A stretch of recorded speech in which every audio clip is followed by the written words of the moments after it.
Hey, what's up, guys? We are live from the Hive. All right, glad I got my mic working. It seemed like it wasn't going to work, and I think it started working just in time. All right, lot to talk about today, right? Let's give some people a little bit more time to join. Thank you to those of you who are already here. I appreciate it. Dang it. I still can't see the chat here. I don't know why. Oh, let's see if I can see it now. I don't know why this is happening. So strange. It's happened last time too. I don't know why. So I'm going to have to go back and forth between my actual stream and then my channel so I can see the chat. I don't know why that's happening. It's really annoying though. I don't know why. See, I don't know why I can't see the chat in my stream. It's so annoying. But if I flip-flop between the stream and my channel, then I can see. So I can't display your comments, but I can see them. So what's up, Luke? Alejandro, yes, live from the Hive. Thanks for being here. Internet Master, you're always late and now you're early. Yeah, so thanks for being here. I'm glad you're able to make it. Hashtag Snyder Cut. What's up, World of Dragon Ball? Lucas, what's up? El Valdes. Glory to this channel, Mr. Snyder. Yeah, thank you. Definitely Zack for sure. From Mexico, Ricardo, awesome. Thank you. Welcome to the channel. Welcome to the stream. Thank you for joining. Let's see. Neff, this is more than just movie. Absolutely. Today was a pretty big day. Now the chat's working. Yay. Okay. Now I can see the chat in my stream. All right. Awesome. I'm glad I got it to work. Hold on, let's see. Okay, just checking a Twitter message really quick. Thank you guys so much for joining. I'm the man. Okay, well, thanks. That's fine. I'll take that. What's up, Reza? Nice to see you guys. I don't know if the chat might be a little bit behind for me. No, it seems like it's okay. I'm just making sure. It seems like it's catching up for me in the stream now, but now I can see it. All right, good. All right, well, thank you guys for joining. Obviously, hello to you too. Thank you for joining us, Desiree. Glad you could make it. Obviously, today was a big day in the Snyder Cut world, which, when hasn't it been a big day, right? Since the announcement of the film, but today was important for a lot of reasons, and I'm definitely going to get into all that. I just want to keep welcoming people to the stream. Let's see. Hi from Puerto Rico. Awesome. Thank you. It's always really cool to see where you guys are from, and I love that a lot of you guys are outside of the US. It's great. Glad you can make it. Thank you. What's up, McLevin? Nice to see you here. We have Ricardo. Yeah, it was a great article in Vanity Fair. Definitely going to get into all of that for sure. What's up, Anthony? Nice to see you. And Insane, what's up to you? Thanks for being here, guys. Thank you so much for joining. So again, please don't forget that there are some links in the description, including a link to my merch if you are interested. And so that is down below in the description. If you're new to the channel, please make sure to subscribe, leave a thumbs up, turn on that notification bell so you know when I am doing a live stream or, uploading a video. From France, awesome. Afro Geek, thank you for sharing. So cool. Thank you for being here. So yes, link in the description for merch. But of course, today, the most important link in my description is the Autumn Snyder AFSP Fund. Today was so much about Autumn Snyder and what she has meant for this whole movement, and that, it really turned into this important thing about her and, suicide prevention and bringing awareness to that. So I am definitely going to get into all of that today. Originally,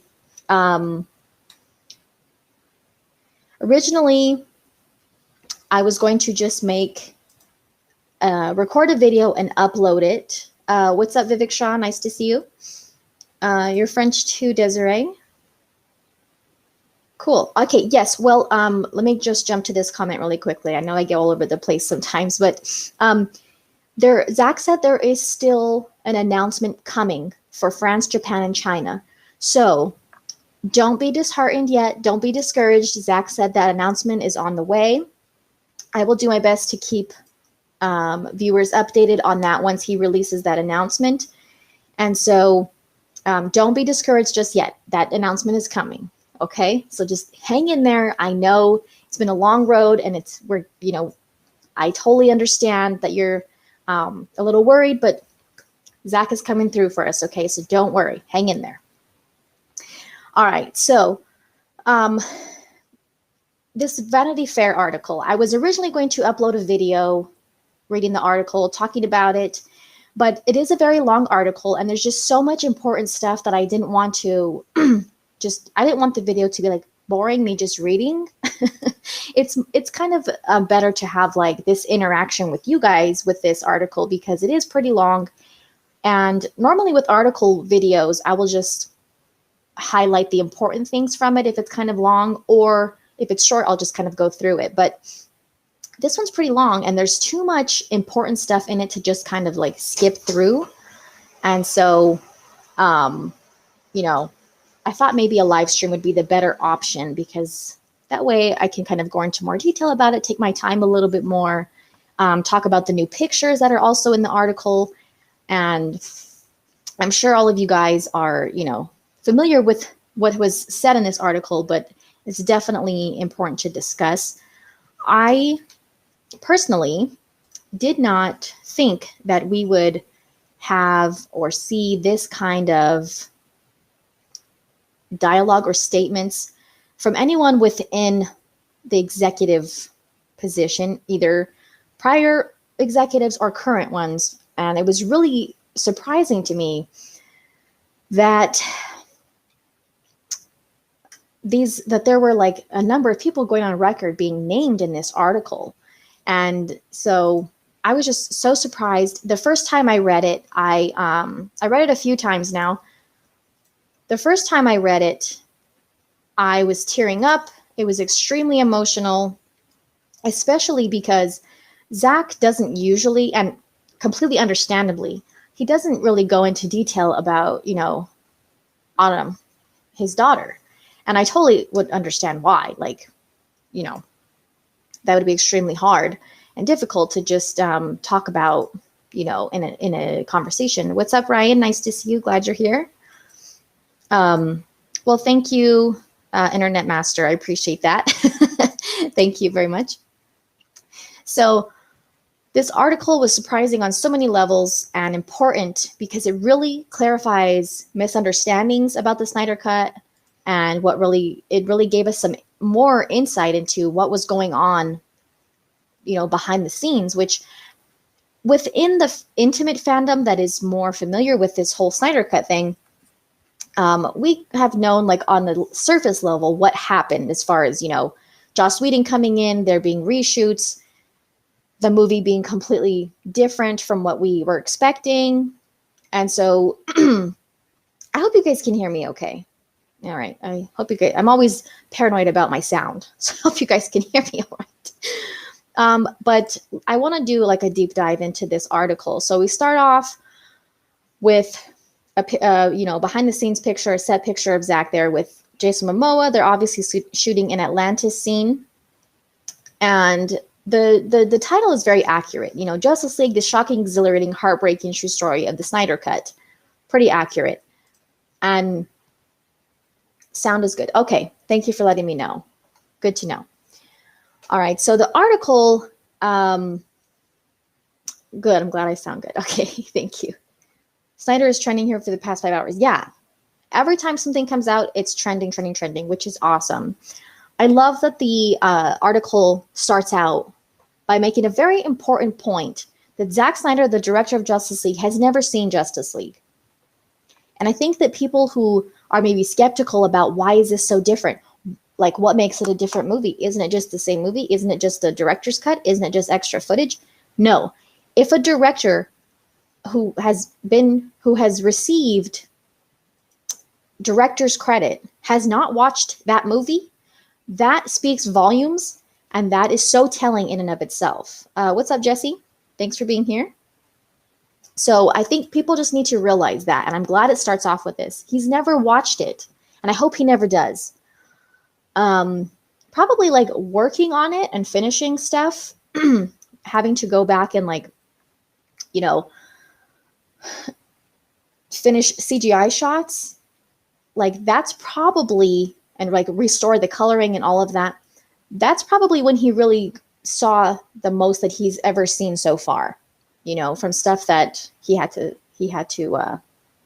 change and restore. I missed a couple of comments. What's up? The Ghost Who Walks, Haley, this article had me tearing up. Yeah, definitely, for sure. It's extremely emotional. Guards entered the chat. Oh, cool. Okay. Yeah, so it's very emotional. But again, Zack Snyder, director of Justice League, has never seen Justice League. His name is in the credits as the filmmaker, but he's never sat through the version released to the world 3 years ago. His wife, Deborah, who produced the movie, advised him not to. I can't imagine what that was like for her. And this article also gives us a more like point of like a perspective on what it was like. In 2017, months after the couple cut ties with the superhero epic amid an increasingly demoralizing battle with Warner Brothers, Deborah Snyder sat in a screening room on the studio lot alongside Christopher Nolan, one of the movie's executive producers, as well as we know from Dark Knight, of course, trilogy. She braced herself as the lights went down. It's a weird experience, she said. I don't know how many people have that experience. You've worked on something for a long time and then you leave and then you see what happened to it. Watching that with Christopher Nolan, who I know we don't always agree with his point of view sometimes, but like with the whole dual release thing, his attitude was kind of sucky on that. But he was an advocate for Zack Snyder. He brought in Zack Snyder to do this universe. He, you know, defended Zack's vision to the studio. So I will always respect him for that. And I'm glad that he was there for like emotional support for Deborah to watch this, because I can't imagine how she felt. Even for, you know, Christopher Nolan as well. What happened at Justice League was a crisis of infinite doubt. A team of executives who lost faith in the architect of their faltering comic book movie empire, and a director in the midst of family tragedy that sapped him of all the will to fight. Joss Whedon, director for Marvel's Cinematic Universe, left after 2 movies and crossed over to comics rival DC, picking up Justice League not where Snyder left off, but remaking it significantly with extensive rewrites and hurried reshoots, just as the studio demanded. I'm so glad that they pointed that out. You know, he did not come in and pick up where Zack left off. Okay? He remade it significantly with extensive rewrites and hurried reshoots, just as the studio demanded. Yeah, I love that too, Anthony. I'm definitely going to get into that right now. Can you imagine the face of Deborah Snyder and Chris Nolan watching? I can't even, like, we as fans were like, what is going on? So I can imagine them. Will Perry White be in the Snyder Cut? I do not know. I have no idea, actually. On November 17th, the team up between Batman, Superman, Wonder Woman, Cyborg, Aquaman, and The Flash didn't so much debut in theaters as crash into them. It was sneered at by critics, shrugged at by baffled moviegoers, and all but disowned by those who created it. Rightly so. Whedon has since been accused of unprofessional abusive behavior on set, which we are clearly aware of. He declined to comment. This statement right here was very interesting to me. That he left his name off the movie except to claim a shared writing credit with Chris Terrio, who we know also wrote BVS. The reason why this was interesting to me is because it gives me, I don't know if this is how the author meant for it to come across, or if it just kind of came, this is just the wording they chose to use.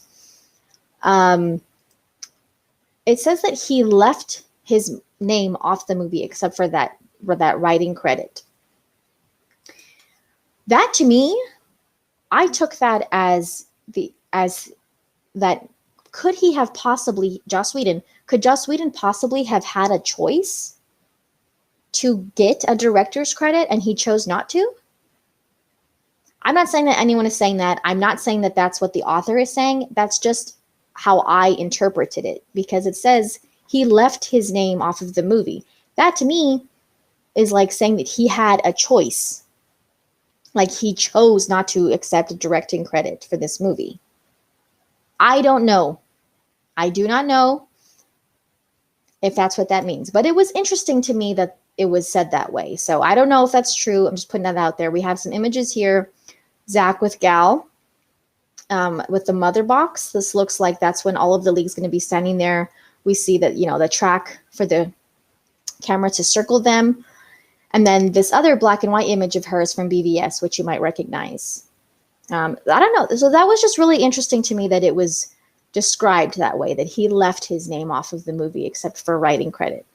You might think, well, why wouldn't he take a directing credit? You know, like who wouldn't want that? But if he knew it was going to be a failure, maybe he didn't want credit as a director.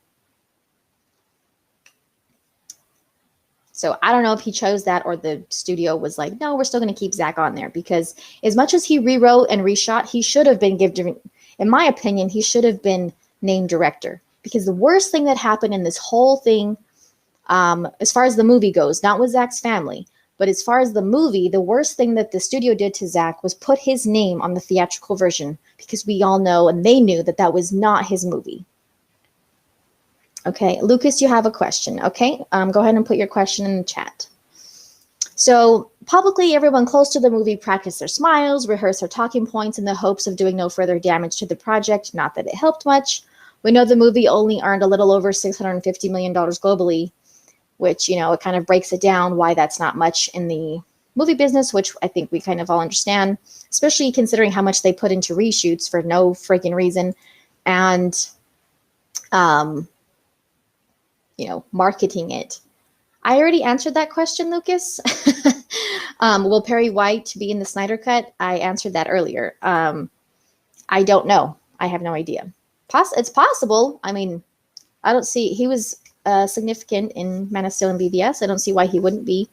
We're going to see Lois in the Daily Planet, I assume. So I don't see why we wouldn't see Perry, but I'm not sure.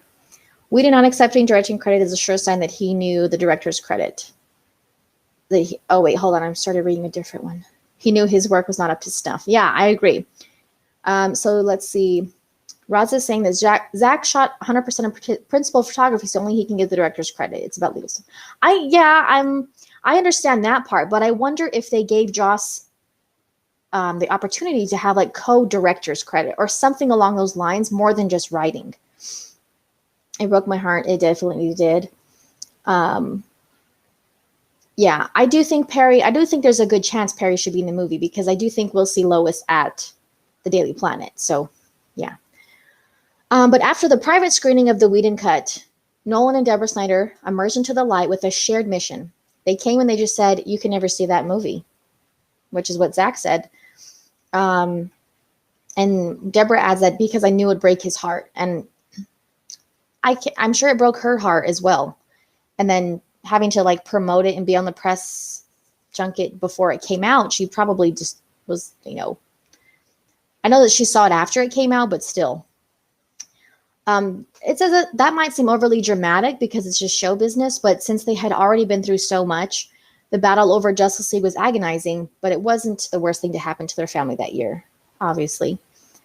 Professionally, at least, things have vastly improved. For years, DC fans and Snyder enthusiasts who worshipped his high-octane Braun fest like Dawn of the Dead, 300, Watchmen, beat a drum on social media demanding that Warner Brothers return Justice League to its original filmmaker and allow him to share his version of the movie.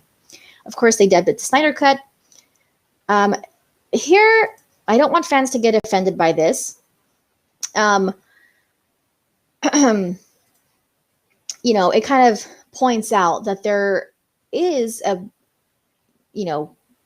population of the fandom that is toxic, which I like that the article points out that, you know, that could have held the whole movement back, because there are people who were not really using the best methods to get Warner Brothers attention.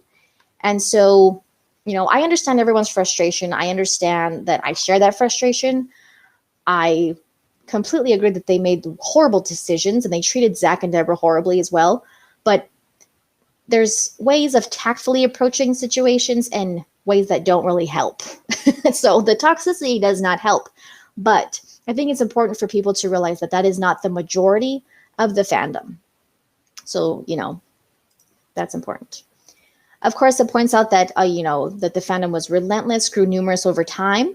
And last May, we finally got our wish that Warner saw the potential to leverage all the free publicity and do something unprecedented on its upstart streaming service, HBO Max. Exactly.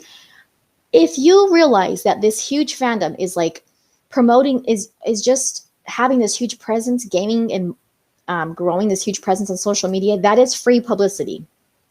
What's up, Joey? Glad you're here. So, I don't want people to get offended by that. We need to realize that every fandom, including this one, does have toxic people. I choose not to engage with that. I don't think it's the right way to get the studio's attention. But let's continue. It's not uncommon for directors to lose creative control of big budget studio spectacles or for other filmmakers to step in. But what's unheard of is for a studio to return to an exiled filmmaker and offer back the power and creative freedom it has yanked away, especially when some of the most beloved and lucrative characters in pop culture history are involved. And then it reminds us of the release date, March 18th. That is why this is such a huge deal, is because, hi, Ronnie. It is extremely, this has never, ever happened, not on this level. It took like 20 years for the Superman 2 Donner Cut, unfinished, to be released. Hi, Alex. Unfinished. For something like this to happen, it's going to remain a historical entertainment event. And articles like this, especially of this scope and on such a trade as Vanity Fair, it is just showing that this has expanded far beyond the Snyder Cut fandom. It is now just entertainment and pulp culture in general. You know what I mean? Hi, Brandon. Let's take a question really quick. Will Darkseid get more armor? I think the way we saw him in the trailer, this last trailer that we got recently, I think that's how he's going to look as far as his armor. I think. I don't know. There could be more. We could be in for more surprises. We have 4 hours. We have some pictures of 300 and Watchmen there. That's Rorschach. There's 300. Of course, black and white. Zack loves black and white. For the director's devotees, it's a Hollywood ending for a Hollywood story, but for the truly devastating thing that happened to Zack Snyder and his loved ones in 2017, there can be no fix, no do-over, which we know that is, what's important here. In the throes of the conflict with Warner Brothers, the Snyder's 20-year-old daughter, home from college and in the middle of a long struggle with depression, took her own life. Extremely. This is where it really started getting emotional for me. I was tearing up for sure. Because like I said, we've never really heard or seen Zack go into detail much about Autumn. I imagine this was difficult for him for this interview. After 2 years largely focused on their other children and extended family, Zack and Deborah went back to work, a difficult but vital part of the healing process. When they spoke to Vanity Fair for this story, they were completing Army of the Dead, and then they were also at the same time restoring Zack's original vision for Justice League. Of course, we know that will be a 4-hour event on HBO Max, and this I didn't know. It will raise money for suicide prevention programs. So we know, I don't know if anyone else knew that, but now we know. So that's awesome. I'm not surprised though. Do you think Zack has another surprise in the film? If Granny Goodness has participation in this film, do you think there are another surprise? There's going to be plenty of surprises. It's 4 hours. I know some people think we got everything spoiled in a 2-minute trailer. Absolutely not. There will be plenty of surprises. I love this quote from Zack, which I'll read it in a minute because it'll appear in the article. Their daughter's death was the reason the Snyders walked away from Justice League, realizing their fight and spirit was needed at home with their other children and with each other, rather than in a losing battle with the powerful studio. Definitely. Now, she's the main reason he decided to come back.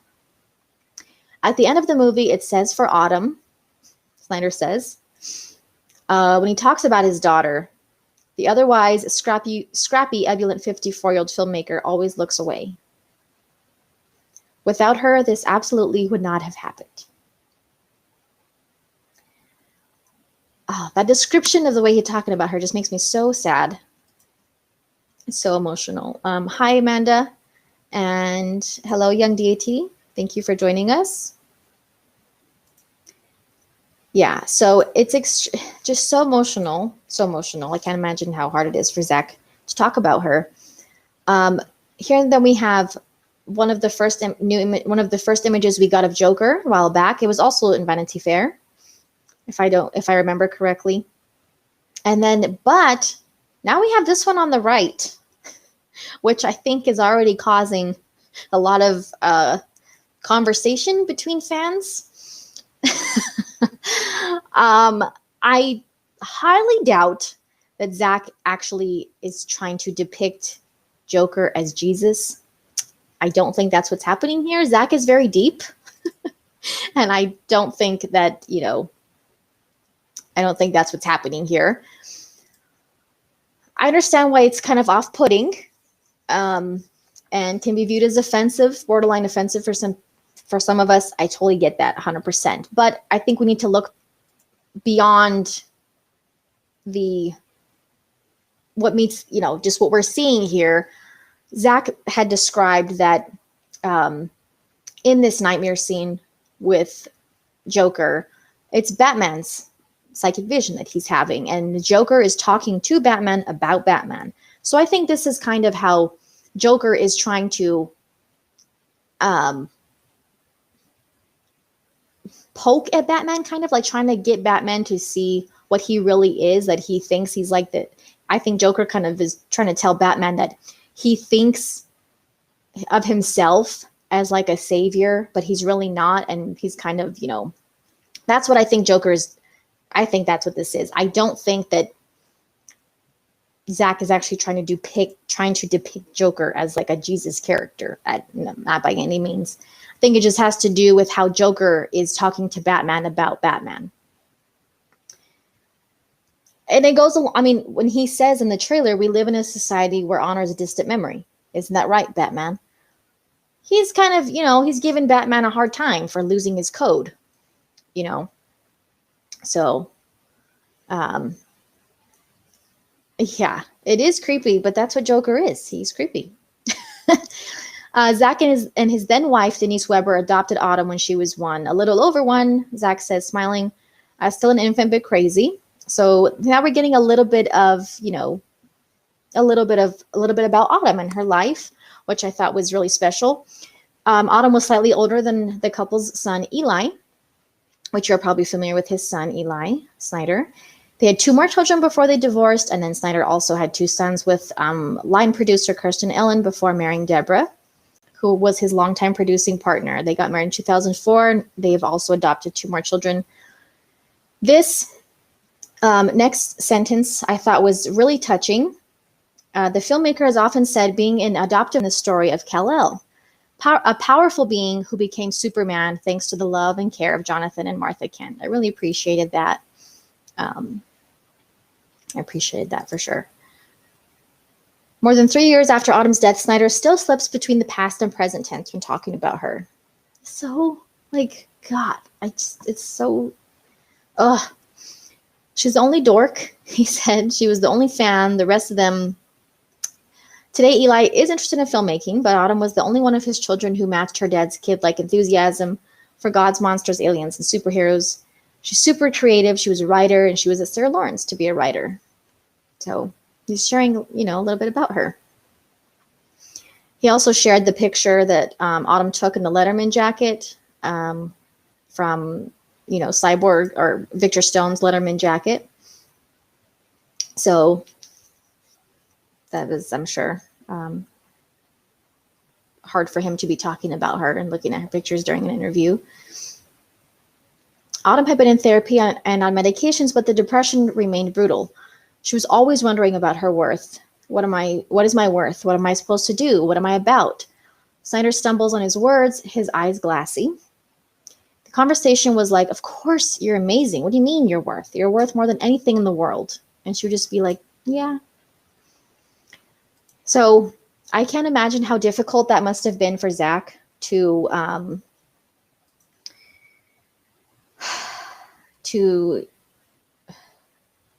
describe what as much as he knew what she was going through. Of course, we don't always know exactly how people are feeling, but what he knew she was going through and how she would, question her worth. And, hi, Jesse. I'm sorry, Jose, not Jesse. Thanks for being here. Love Autumn. Absolutely. That's what, this is so important. That's why this is so important. And again, that link is in the description. And so for Autumn Snyder AFSP Fund. And, you don't have to donate. You can share the link. You can use the link yourself or for someone that you might think who would, benefit from it. It's very important. Very important. Snyder says Autumn used writing to vent her pain, to channel it into words that might contain it or explain it. She adored sci-fi. Her main characters are always in this battle with things from another dimension that no one can see. But it's a serious war, and that war was happening to her every day. I think so many people are in that battle, and they smile and nod at you. And that's true. That is so true. The fact that a studio had lost faith in Snyder's ability to make Justice League seemed mundane and pointless after Autumn's death. It's such a lightning strike in the center of this whole saga, said Snyder, and in a lot of ways it has informed everything we've done since. And I think that has definitely shown. For sure. No, Jesse, I'm sorry, I meant to say Jose. I saw your names near each other. Saw your names near each other in comments. Let's see, comments here. So hard for any parent losing a child. I think we all wish we could give him one. Absolutely. I can't even imagine that. I don't know how I would live or survive. And, it's just the worst thing that could ever happen. So then we know a little bit about this, that the Snyders tried to keep going for 2 months after Autumn's death, finding solace in finishing Justice League. But by then, the situation with Warner Brothers had imploded. The official story was that the Snyders were voluntarily leaving the movie due to their family tragedy, and that Zack had handpicked Whedon to complete the movie he had planned. Only half of that was true. This is the second time, I believe, in the article that, or it's either this time or I think I know that it mentions more than once in this article that Zack did not pick Whedon himself. I think it goes into more detail in the article. Only half of that was true. So when we get people like Frosty from Collider putting laughing gifs, now you all know what I'm talking about, because he thinks he was actually fired. No, it talks about that in this article too. He was not fired. And he did not handpick Whedon either. Hi, Freddie Mac. Nice to see you. It is heartbreaking, Amanda. So Zack did not pick Whedon. The studio put that out there and it was not true. Okay. This whole section kind of just goes into, it kind of gives a summary on, that Zack first started working for DC on DC movies in 2010. Kind of gives background about like Dawn of the Dead, Man of Steel, Watchmen, Sucker Punch. And then of course he took on Superman. When it debuted in 2013, Man of Steel established Henry Cavill as an object of global thirst, just as 300 had done for Gerard Butler. So that's when it kind of starts getting into.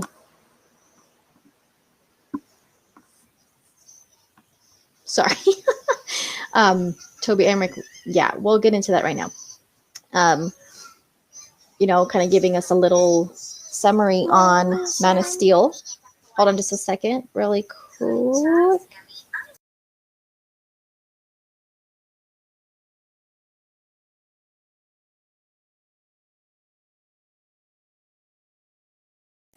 Okay, sorry guys.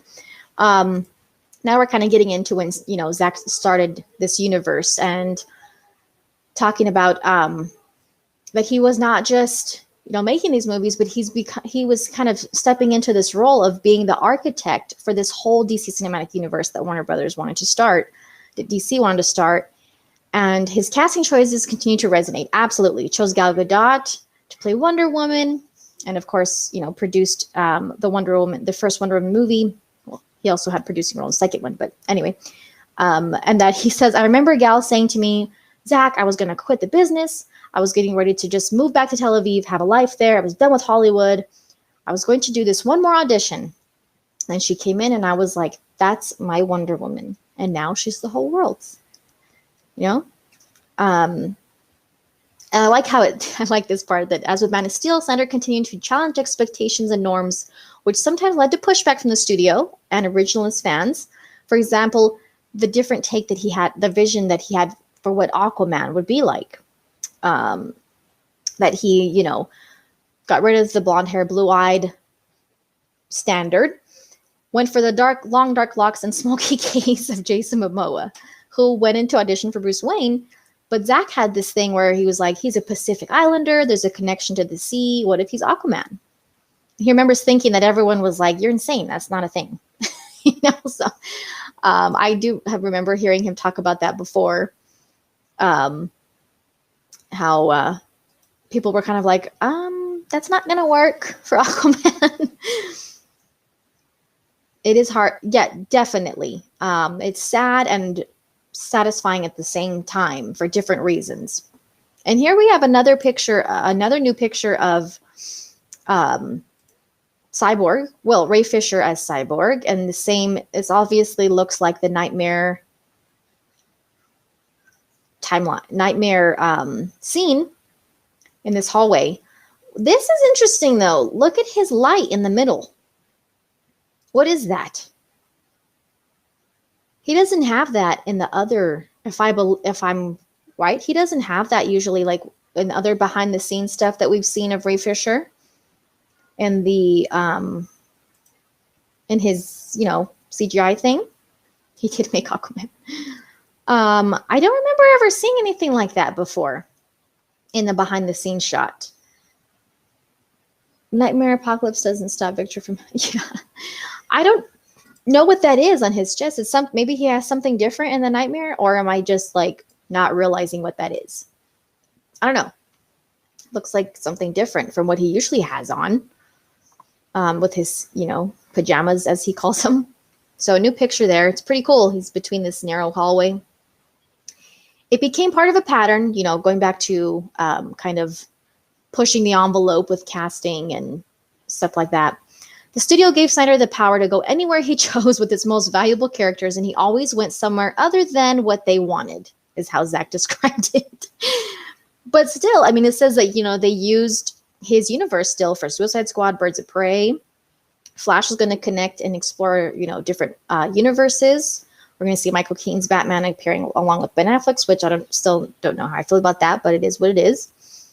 But here's where it gets into, you know, what happened with BVS and how it was so destroyed by critics. Yes, I love this article as well. I would beg to argue, oh, his eye is different too. Yeah, thanks for pointing that out. It indeed is. I would argue that this is possibly one of the most important articles that has come out about the Snyder Cut. That's how I feel about it. Harsh reviews for BVS demolished Warner Brothers' confidence in Snyder. Even the director's champions, like production head Greg Silverman, were worried. He said that when Batman vs. Superman came out and we did get a negative reaction from the fans, it was disheartening for all of us. And he's no longer at Warner Brothers. He's now founder and head of independent content company Stampede Ventures, which John Berg is also at as well, which we'll find out later in the article. But I don't know if I agree with this. A negative reaction from the fans. I think that was more from the wide audience in general and the critics, not the fans. Not Zack's fans anyway. But anyway, Zack had made these movies like 300 that were such crowd pleasers, and that was our job to make crowd pleasers. And here we have made a movie together, and it didn't really please the audience. That's how they interpreted it, I guess. I think that they didn't realize that it pleased a certain audience, but they wanted it to please. They thought that they would have the Marvel thing, which is like they have the Marvel fans and this huge, wide, casual audience. And that's not how this has been for the DC Cinematic Universe, you know? And so I think that's what they were expecting. And that's just not what happened. When Snyder, okay, we'll get into that that quote in just a moment, so it'll make sense when we actually read it. Marvel Studios movies whose success exerted so much pressure on the DC team hit on a formula that mirrored their comic book roots, telling stories about relatable, everyday people grappling with sudden phenomenal powers. But Snyder's DC universe approached its superheroes from the opposite direction, depicting gods and immortals who are at ease wielding cosmic strengths, but strain to be human and connect to the ordinary world. The director envisioned this as operatic, tragic, and perhaps a more challenging type of comic book storytelling, but Warner Brothers feared it made his heroes gloomy, their abilities a curse. And I think that's where people get this misunderstanding of, oh, well, they're gloomy, and why isn't everything just perfect and happy? And no, Zack has said, you know, I took these characters and put them in the real world. How would it be in a real world situations? You know? So, yeah.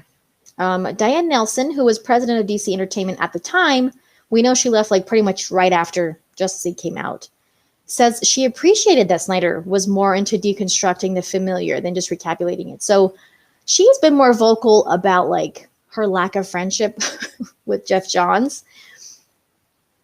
She said that Zack is a masterful visual storyteller who goes deep on individual characters. For some people, that's amazing. And for other people, that becomes the problem because they have fixed opinions about who these DC characters are and who they are not. That I 100% agree with her explanation and her statement of that. 100%, definitely. So in 2016, as principal photography got underway on Justice League in the UK, rumors percolated that Snyder had been fired from the film. That didn't happen. But Warner Brothers, then chairman and CEO Kevin Tsujihara, did assign watchdogs in the form of DC Entertainment creative chief Jeff Johns and Warner Brothers co-production head John Berg. The edict was clear. At least one of them had to be on the set every day. That's humiliating. Berg, who's now production president at Stampede, recalls that duty as a low point. We're actually getting quotes from these people. It's ridiculous. It's insane. It was really tricky and not a position that I love, to be honest. I tried to be forthright about what I thought creatively. My job was to try to mediate between a creator whose vision is instinctually dark and a studio that perceived, rightly or wrong, that the fans wanted something lighter. I was respectful of the director and didn't pursue things that were coming at me from the corporate side that I thought weren't in line with what would make the best movie. So that's kind of, I mean, that's come from John Berg, that he was put in the middle of the studio and Zack. And he was supposed to try to mediate and make decisions based on what he thought would be best for the movie. He says he didn't like it. I mean, who would like that?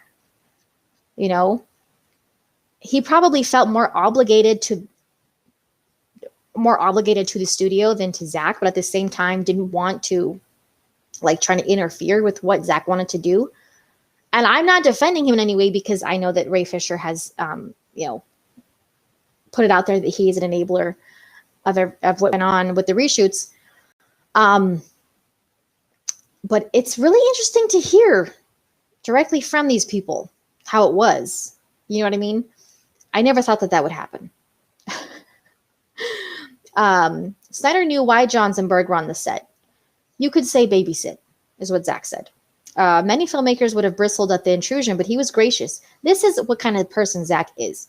It didn't bother me too much because they weren't that threatening. I just felt the ideas they did have where they were trying to inject humor and stuff like that, it wasn't anything that was too outrageous. So he was still, and to this day, he is still respectful, to the studio. He's never badmouthed them, or, I'm sure they've had their differences behind the closed doors, but he's never shown like disrespect publicly towards them, even after what happened.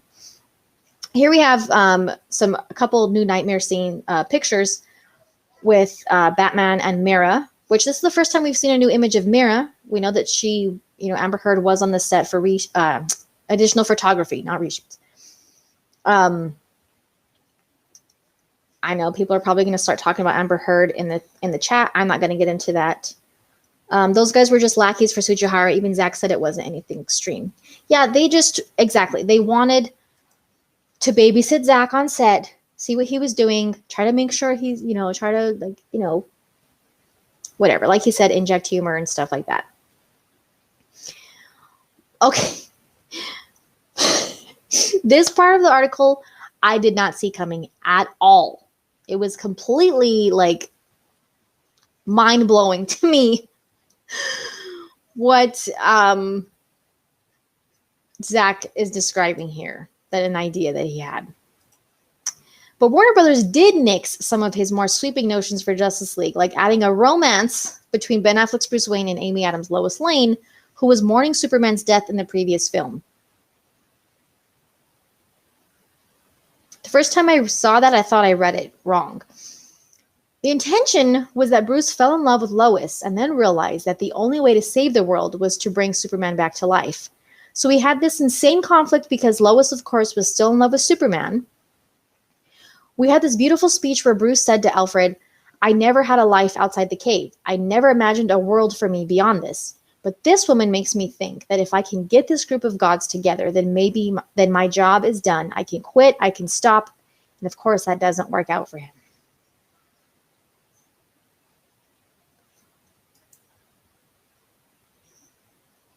Like, what? What?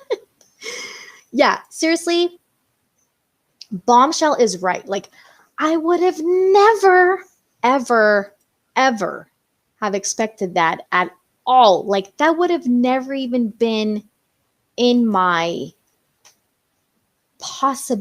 realm of possible things. Like, that was so shocking to me. I heard Mara was getting a drastic new look for the Knightmare. She may be. It wouldn't be surprising. Batman has a different look in the Knightmare. Joker obviously looks different from Suicide Squad. It looks like Cyborg has some different tech. Deathstroke is going to have his mohawk. Like, I wouldn't be surprised if it would make sense. And also in BVS, Flash has he's all armored up. So, I thought it would make sense for her to have a different look. But this Batman and Lois stuff, like, okay, the way Zack described it, I don't think it was supposed to be a mutual love thing. Like, it says that Bruce fell in love with Lois, and it says Lois, of course, was still in love with Superman. So I don't think that it was like a mutual I don't think it was a mutual thing that they fell in love with each other. That's just how I took it based on Zack's description. But it just, I guess maybe, Bruce felt a certain way by how she was she made him feel a certain way about himself that he'd never felt before. That's kind of what I got from it. I remember when the Chris Wong talked about that theory of Bruce and Lois a while ago. I saw people tweeting about that. I didn't know that he had that theory before, but it's super interesting. Like, that's insane. That just really blew my mind. It didn't work out for Snyder either. The studio said no. So I don't think we're going to see that in the Snyder Cut, even though we're getting Zack's original vision, because it doesn't seem like it's something that maybe it just seemed to me like an idea that he had. I don't think he actually put in the script and filmed it.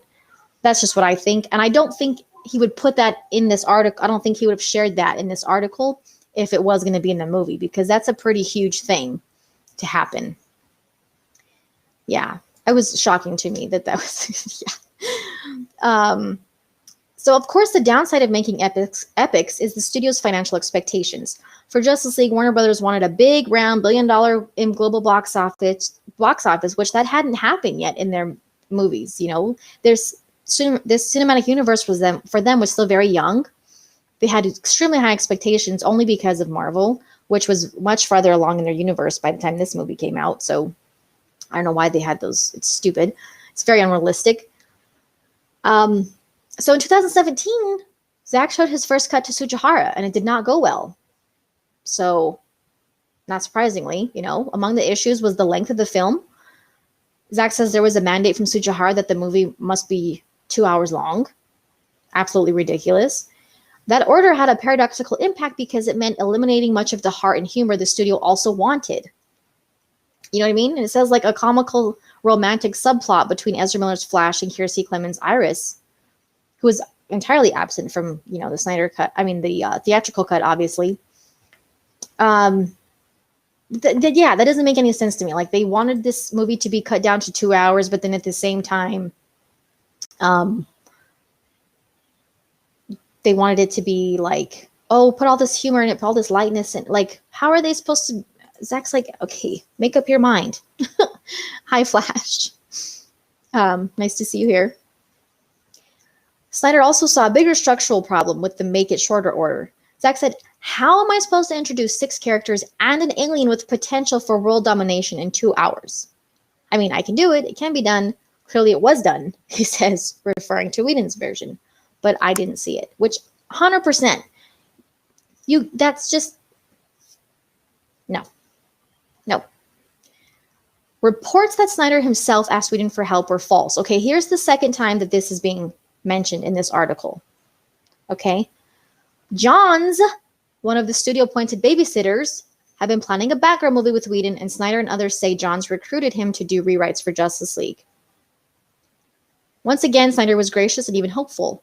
I thought maybe he could write some cool scenes. I thought that would be fun.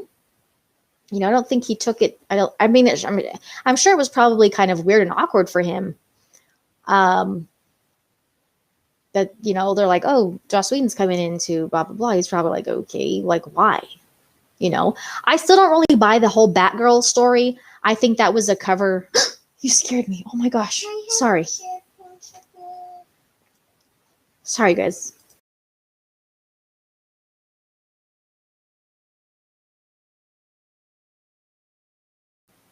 Sorry. Did not hear or see her coming. She popped up here. Yeah, I don't really buy the whole Batgirl thing. I think that was a cover for why Jeff Johns decided to bring in Joss Whedon. Soon it became clear that Warner Brothers was giving Whedon more and more power.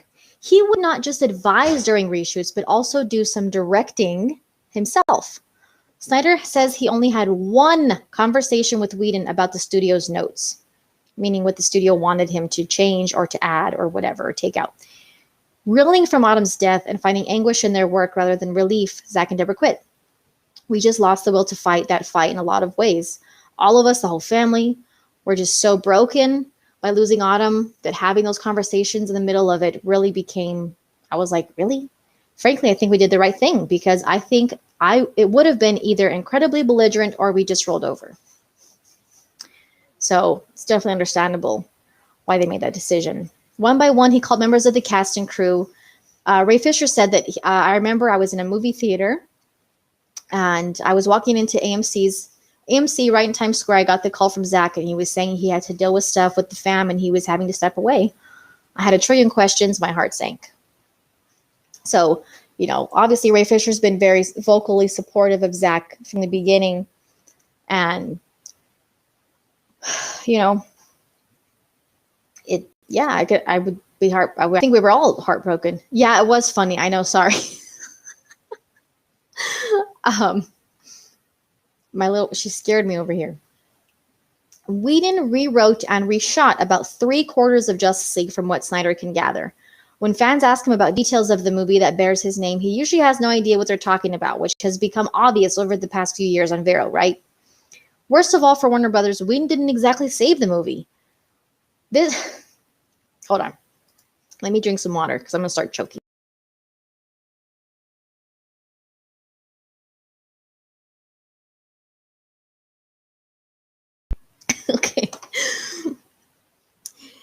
This was one of the best parts and most satisfying things of this article. Okay.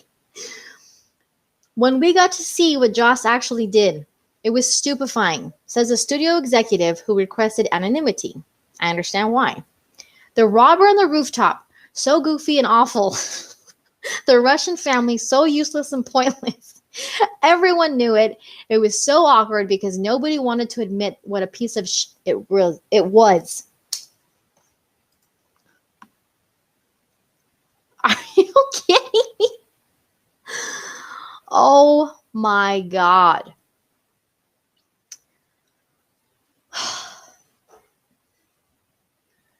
That is, I can't, this is so like, I never thought, maybe years down the line after it came out, that people would make me like maybe come out anonymously and say stuff like this. But that, like, they all knew, they knew it. They knew it was going to be a failure, and they still approved it and released it. Like, I think they were probably like, oh my God, like, what have we got ourselves into? You know, like, I think that maybe they felt like they were just too far in it. They'd already spent all this money to do stupid reshoots.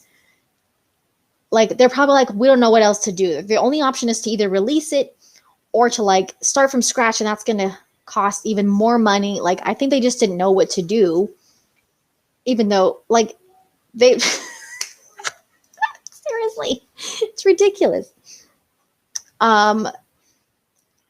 It's, you know, it cratered, and because of what happened with, you know, Henry Cavill and the mustache thing, you know, the jokes fell flat behind the scenes. Some of the cast had revolted, obviously. Yep. Fisher has publicly claimed Whedon was abusive on set. We all, you know, we know all of this. It's kind of just giving a summary about that, and that Gal Gadot kind of came out, said she had a negative experience as well that she told the higher ups about. So, and we know that, you know, Warner Media decided to part ways with Joss Whedon, the series he was working on for HBO with the Nevers. The cast were very loyal to Zack, and they were hurting for him, says Diane Nelson. It would have been a difficult environment for any new director to walk into. I have no doubt about that.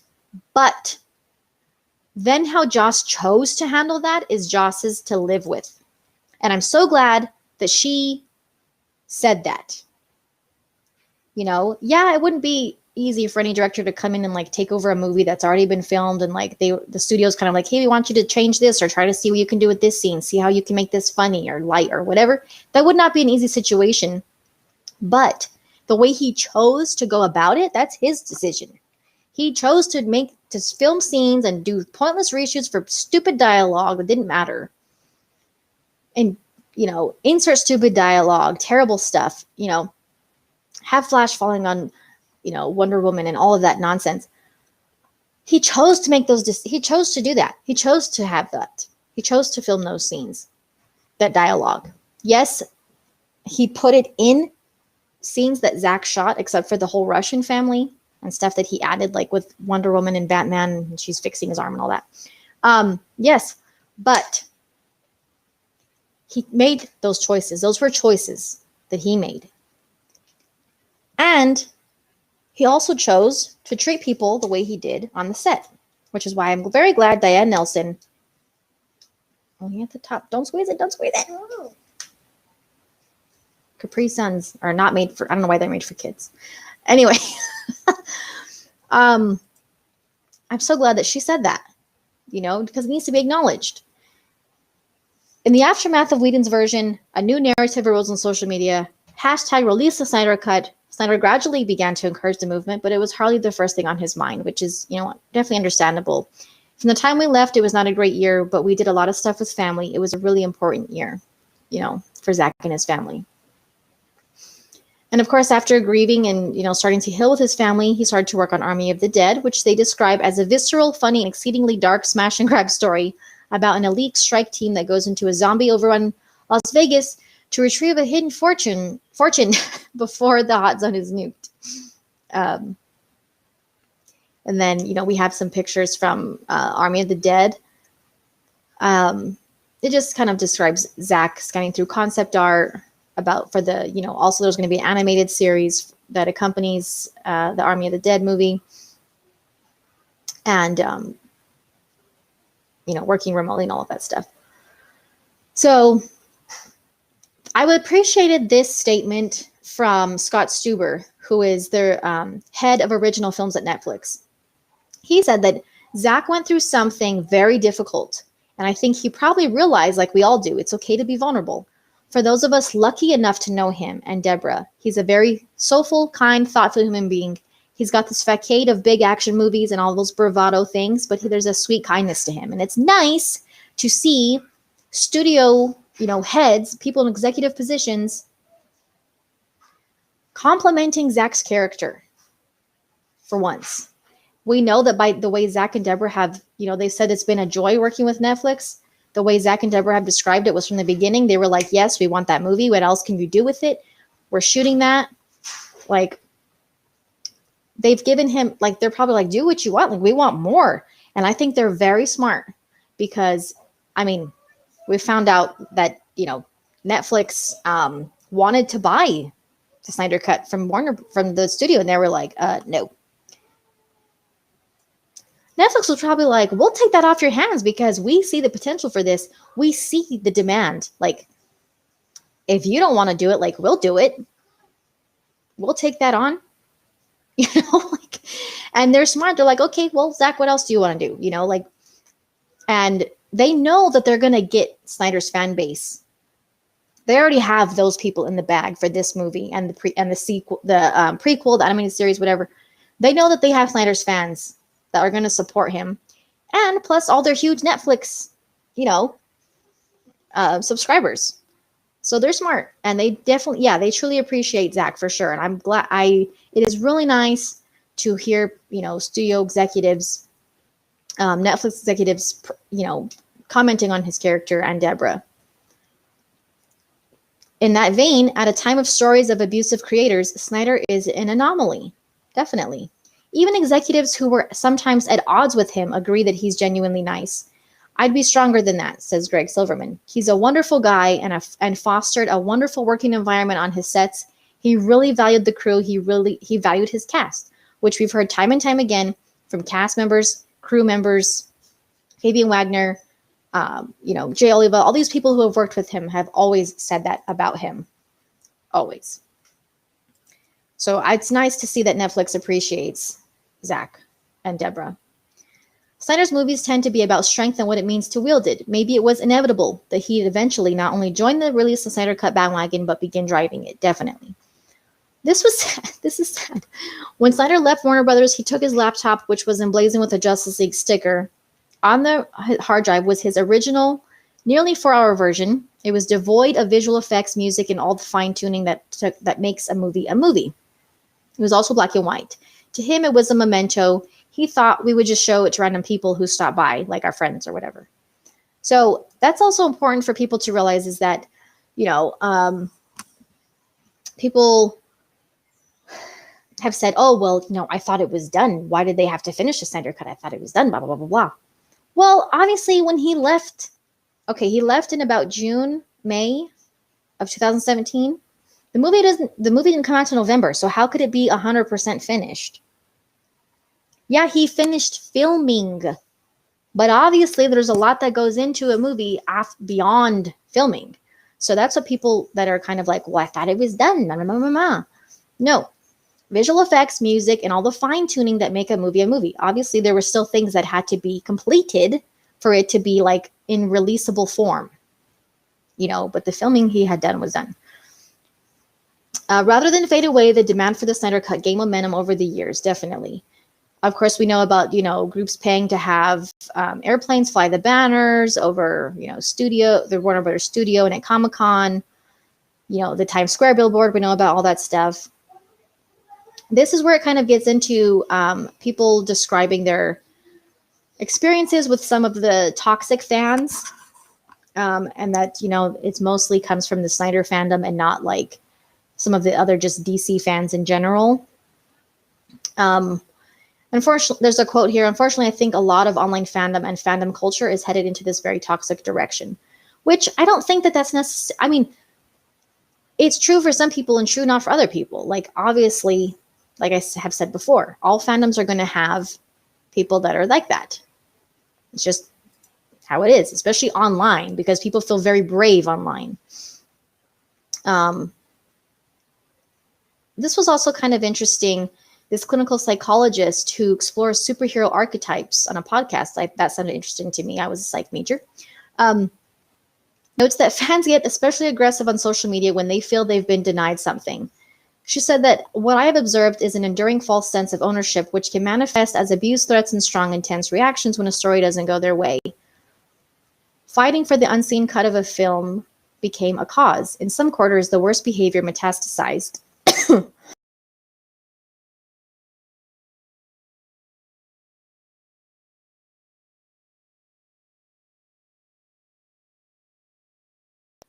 Which, unfortunately, I think we've all seen that side of the fandom.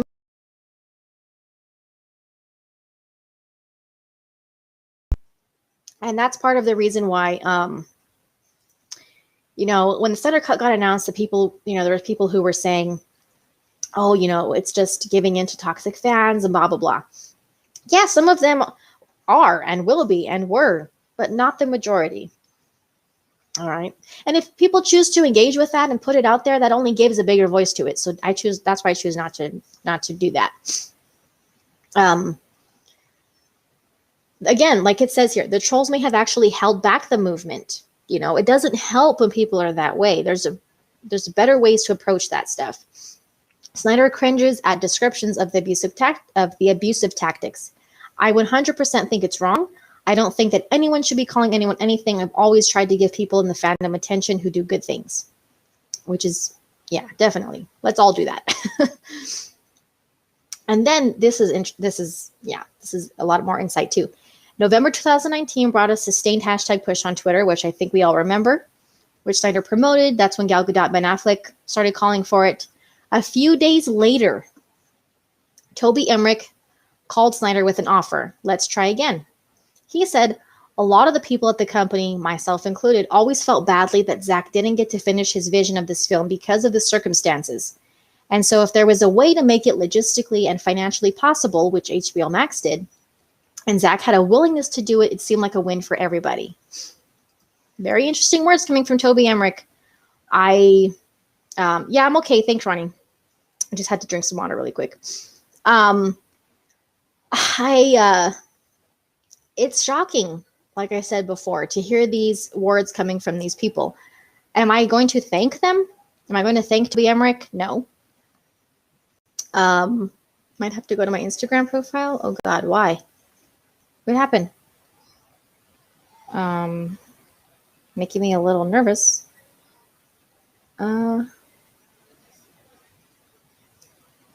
What happened? Oh, Gal Gadot. Oh, she posted that picture. Awesome. Let's see what she said.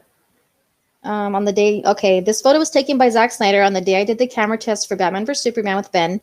I came to LA for 30 hours while shooting a movie in Tel Aviv, but I wanted the role of Wonder Woman so much that it was worth the trip. I'll forever be grateful to Zack for casting me and believing that I could bring Diana to life. I had no idea what the future would hold back when this picture was taken. Seeing it makes me very nostalgic. It's also proof that everything happens for a reason, and I was on the verge of giving up acting, and then this happened. Awesome. It's great that she shared that. Cool. Beautiful. Yeah, I am shocked. I'm not going to ever thank Toby Emmerich for doing this because, I don't think I will because they could have done this a long time ago, and they could have also chose not to let happen what happened to Zack's movie. So, okay, Jesse, do you want to just tell me instead of being cryptic because I can't just sit here and look through Instagram. Tell me what it is.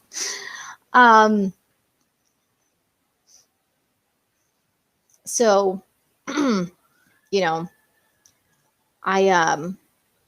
it's crazy to, I would hope that a part of him would feel bad because he's a human being. I would hope he's just not totally cold and heartless. I would hope a part of him would feel bad about it, but I think they just have so much pride that they're probably how do we go about approaching him for doing this, knowing what has been done? what has happened, you know? So I love this picture. It's probably my favorite one in the article because we've seen this picture, right? We've seen the picture of the League. We knew Zack took it. But Clay Enos took a picture of Zack taking, and I love that. It's awesome. Awesome. I love that picture. It's probably my favorite one in this article. So initially, says Snyder, Warner Brothers just wanted to release the raw footage on his laptop. I've heard Deborah talk about this, but I love this. Probably one of my favorite part of the articles as well. I love hearing what Zack had as a response to that because that's absolutely ridiculous. I was like, that's a no. That's a hard no. And they're like, but why? You can just put up the rough cut. What the? Are you kidding me? No. Okay. Snyder didn't trust their motivations. Okay. Here's a list. This is perfect. I go, here's why. 3 reasons. 1, you get the internet off your back, which is probably your main reason for wanting to do this. 2, you get to feel vindicated for making things right, I guess, on some level. And then 3, you get a shitty version of the movie that you can point at and go, see, it's not good. It's not that good anyway. So maybe I was right. I was like, no chance. I would rather just have the Snyder Cut be a mythical unicorn for all time. Absolutely. I am so glad that Zack was like, absolutely not. That shouldn't even be an option. You know why? Because Zack left that rough cut with the studio. They knew everything that he filmed. He also filmed his own stuff on the side, which is how we're getting 4 hours of content, but he left the 214 with them. He left them plenty of footage. And that included stuff that he did for them just to please the studio. Changes that he made for them. And they still chose not to use those things, or probably most of them. They still chose to use Whedon's terrible rewrites and reshoots.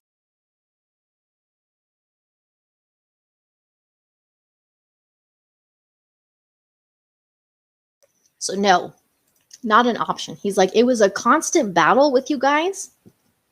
And I still, you have people babysitting me, trying to be the middle person between Zack and the studio. It's like, you want me to release a rough cut after these years? The fan base has been, shouting, begging for this. And I'm going to give them a rough cut that you can, exactly like he said, you can say, see, it's not that good, so maybe we were right. No. I am so glad that him and Deborah were like, this is not, no, I don't have the coronavirus. No, I don't. I'm so glad Zack and Deborah were like, no, we're doing this right or we're not doing it at all. And you know what would have happened? My husband and I were talking about it, and I totally agree with him, is that, say they would have done that. Say Zack and Deborah would have taken up that offer. It would have only emboldened the fan base to be like, okay, what do we need to do to get this finished? Because are you kidding me? Like, after all these years and what you did to this man, that's what you're going to release. It would have only made it bigger, in my opinion. And my husband, that's what we were talking about. And I totally agree with what he said. I'm so glad that he stood up for himself and him and Deborah, because after everything that they, you know what I mean? No. Snyder estimates that it cost around $70 million to undo Whedon's redo. I love that. Of course, we're getting a 4-hour, Zack Snyder's Justice League, obviously, a Hollywood comeback story of a lifetime. Snyder himself gets nothing. He's, we've known this for a while. He's not getting paid. He was paid, of course, the first time. But this time he wants creative control, and foregoing that fee helped. He said, I didn't want to be beholden to anyone, and it allowed me to keep my negotiating powers with these people pretty strong. So, respect for Zack on that. Obviously, we know Ray Fisher was eager to return. He said, there's not a day that's gone by over the last 3 years I haven't thought about this movie, that I have not sat up at night thinking, what if there was a world wherein this thing actually does get released? I probably should have let it go, but there was so much that we left behind in this version of the film. It was a completely different movie. Absolutely. Definitely. As for the fan base, the Snyder movement has contributed $500,000 to AFSP through donations, sales of merchandise, auctions of props. People have been saying, oh, they attack people, says Deborah. It says that her eyes were tearing up. But this fan base has saved lives. As much as they wanted something for themselves, they've come together for this amazing cause. And I'm so, like, that's a beautiful statement that she made. You feel so helpless trying to help someone and you don't know what to do. It's literally life or death, and I felt like we didn't really know where to turn. And Zack has always expressed, and Deborah, their appreciation for what the fans have done that have just, made it not just about this movie and what we want for entertainment. It's been so much more than that. And I had tweeted about this. I've never felt so emotionally invested and attached to a release of a film. Like, I have never felt this about anything like that in entertainment in my life. Like, I don't even know how to describe it. It seems dramatic to some people, but it's truly, it's a special thing. Like, it's amazing, It's unfortunate and devastating what happened to Zack and his family. But I can't imagine I don't think they would have ever imagined that, like, a worldwide fan base would come together in support for them like this. Not just for a movie, but for their family, It's amazing. It's awesome. It's so awesome. Rebuilding the story he had always envisioned is what invigorates Snyder most. He can go as deep and dark as he likes. He can say to hell with DC's official timeline for the characters and let this alternate version of the Justice League story wind up wherever he pleases. He has put Superman in a sleek black suit, which we know. He's added Jared Leto's Joker, but he has reshot the ending with a hero cameo that will blow hardcore fans' minds. Who do you think it is? Do you think it's going to be a Green Lantern, or do you think he added Martian Manhunter to the end? I don't know. I do not know. I don't know. It's, oops, I didn't mean to click that. I don't know. I don't know who this cameo at the end is going to be. It says that he reshot the ending. Did I spell that right? I always feel like I spell the word autumn wrong. I always feel like I spell it wrong. MN, right? Yeah, okay. I always feel like I spell it wrong. So, I don't know who that could be. Who do you guys think the cameo at the end and the reshot ending is going to be? There's a war coming. Yeah, see, that's what I was thinking too. Martian Manhunter. I don't think it's going to be a great. I think those are the only two things that people are going to predict is Martian Manhunter being added to the final battle, to the end. And I think it's going to be between Green Lantern and Martian Manhunter that people are theorizing about. But since we know that, since that line Zack shared that there's a war coming, that kind of makes me feel like it's Martian Manhunter.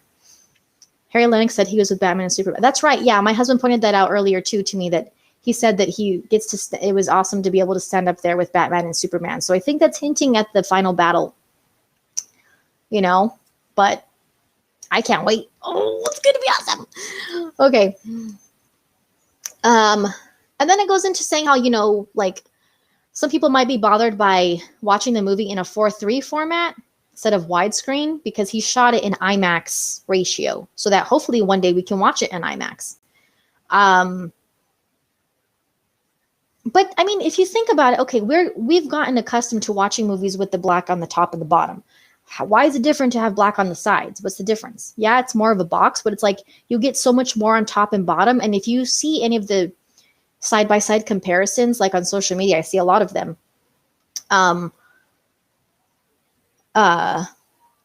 You get a lot more on the top and the bottom as opposed to that widescreen. It cuts off so much on the top and the bottom. So I don't really care. I'm not going to complain. We're getting this movie. That's all that matters. So, that's what's important. And of course, he wants us to be able to watch it in IMAX someday. So that's why he shot it like that. You know? Snyder isn't troubled by, the fact that some people are irritated by that. I don't think he really cares. I don't care either. The director is also layering in some deeply personal elements. The movie closes with Leonard Cohen's Hallelujah, performed by Alison Crowe, a friend who also sang it at Autumn's funeral. It was Autumn's favorite song, and, now it's elegy to her. Elegy or elegy? I don't know how to say that word. Justice League, however anyone feels about it, is made of things and people Snyder loves too. When you think about the catharsis of it, if I was a potter, I would have made some pottery to look for some way through this. But I'm a filmmaker, so you get this giant movie. He wants people to love it. If some don't, he's all right with that. With all of it, whatever comes, he's okay. And I think at this point, he's just like, I don't care anymore if people are going to make stupid complaints about my movie because they don't want to look beyond the surface. They don't want to do deep dives on the more meaningful, important things in the story. If you're going to complain about stuff like that, then it's not for you. Sorry.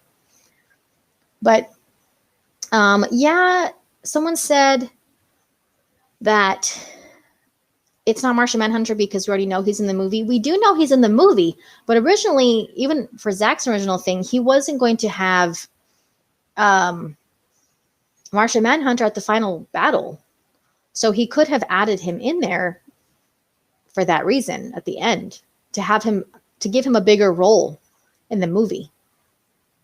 Especially because if he says there's a war coming, he's obviously going to have more of a role than we would have originally expected, because we were just supposed to really see him revealed. It wouldn't, for him to have that, the context has to be,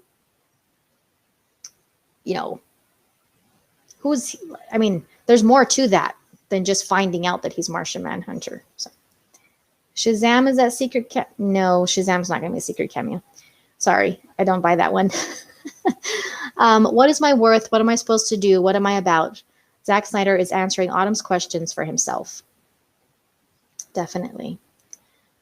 So, like I said, long article, but definitely worth, the read, and definitely worth the deep dive. I feel like it was so important. That article was so important on a lot of levels. For just bringing things to light that people might not have completely understood, or might have had misconceptions about, misunderstandings. The whole thing about that he was the one who handpicked Joss Whedon. I like that they pointed that out twice in the article, that that's not what happened. That's not true. There's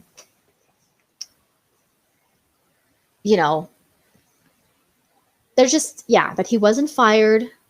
And, there's just a lot of important things in the article. Like I said, the anonymous executive statement was would you guys have ever thought that we would have heard that? Not now, maybe years, would have never thought that someone even would have anonymously come out and said that, or that, John Berg and Toby Emmerich would have actually had something to say on record.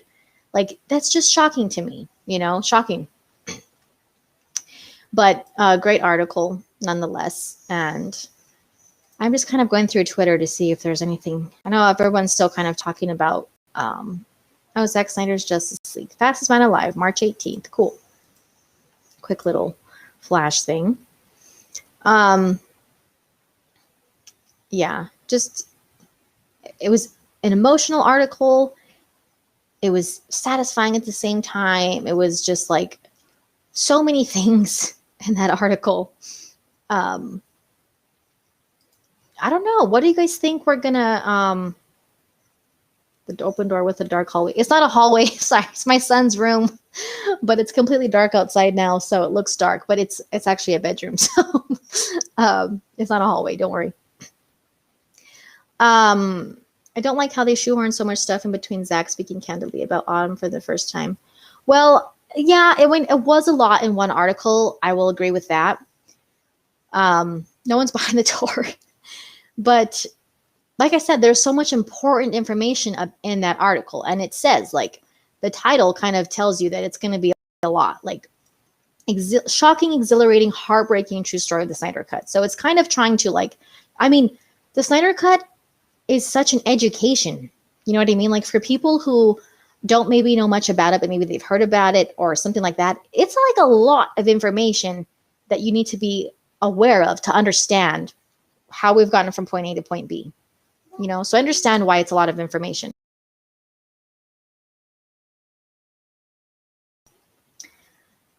So, you know, seriously speaking, let me take a question really quick. Seriously speaking, we know there is a New Gods movie in production. Do you think they would use Zack's Darkseid? I think this is the most common question besides, is the New Gods movie actually happening?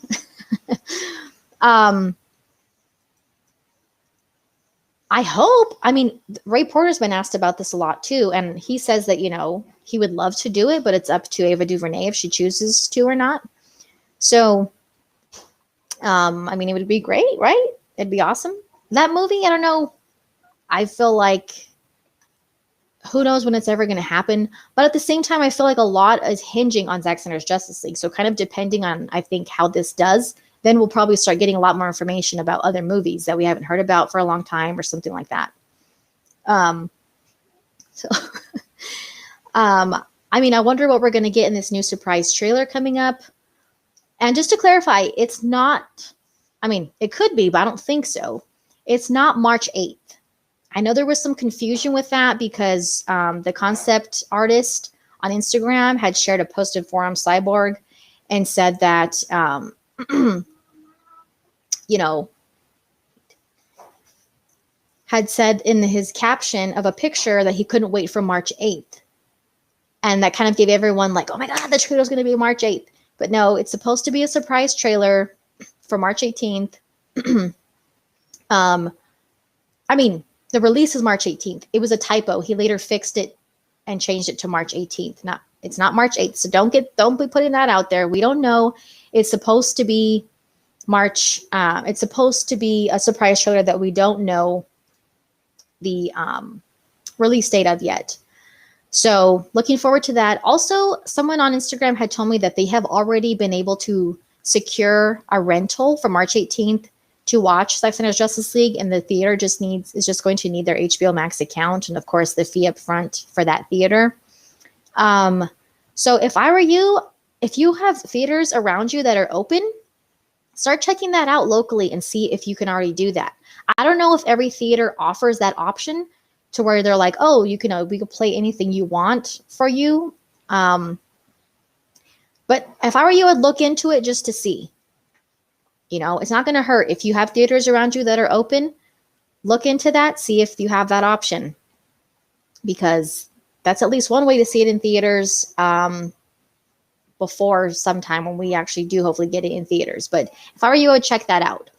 So I'm going to have to go ahead and start wrapping up this this stream. Yes, bye, Jose. Thank you. Have a good rest of your night. Thank you all for joining. It's been a lot of important information, so thank you guys so much for hanging in there during this stream. I appreciate it so much. Don't forget to follow me on Twitter and Instagram at SuperHiveDC on Twitter and Brooks_Hive on Instagram. Thank you guys so much for all the support. Again, the links in the description are there for my merch and the Autumn Snyder AFSP fund and my Twitter profile. So thanks for all the support, guys. I appreciate it. If you're new, subscribe, leave a thumbs up, hit that notification bell. You can check out my channel for stuff that you've missed recently. And yeah, you guys